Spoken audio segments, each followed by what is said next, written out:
On June 10, 1990, British Airways Flight 5390 was en route to Malaga, Spain, when a catastrophic event occurred.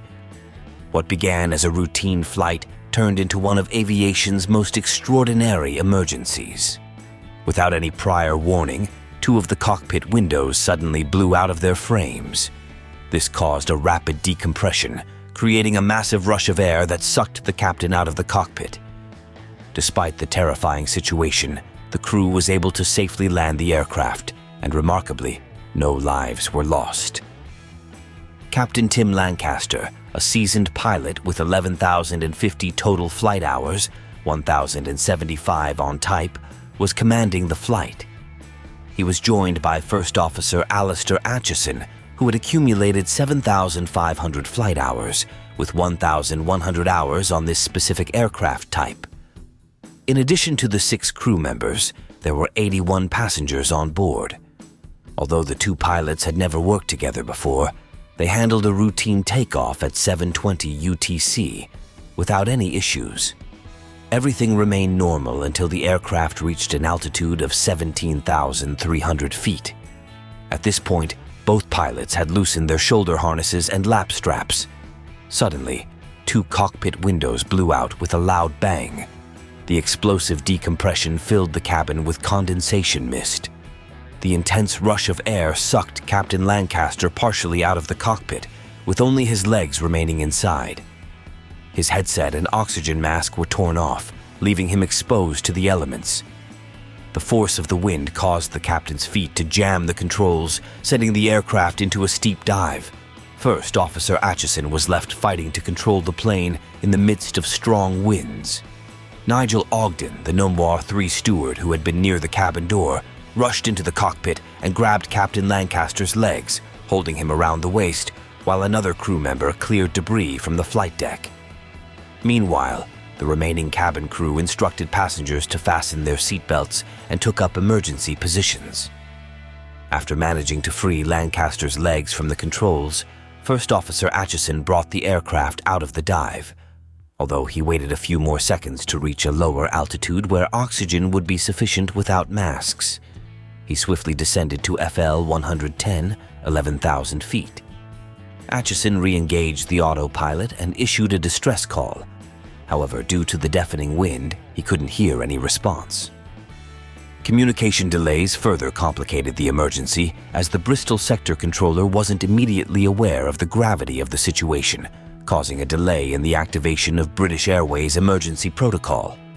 Once the aircraft had stabilized, Ogden, along with the purser, continued efforts to pull Captain Lancaster back inside.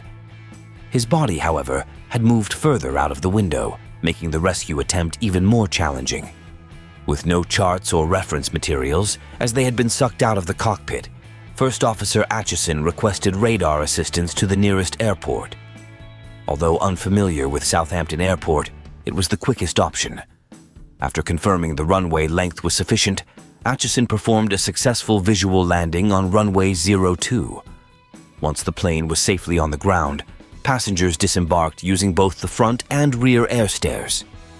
Firefighters and airport staff retrieved Captain Lancaster, who had been partially hanging outside the cockpit window.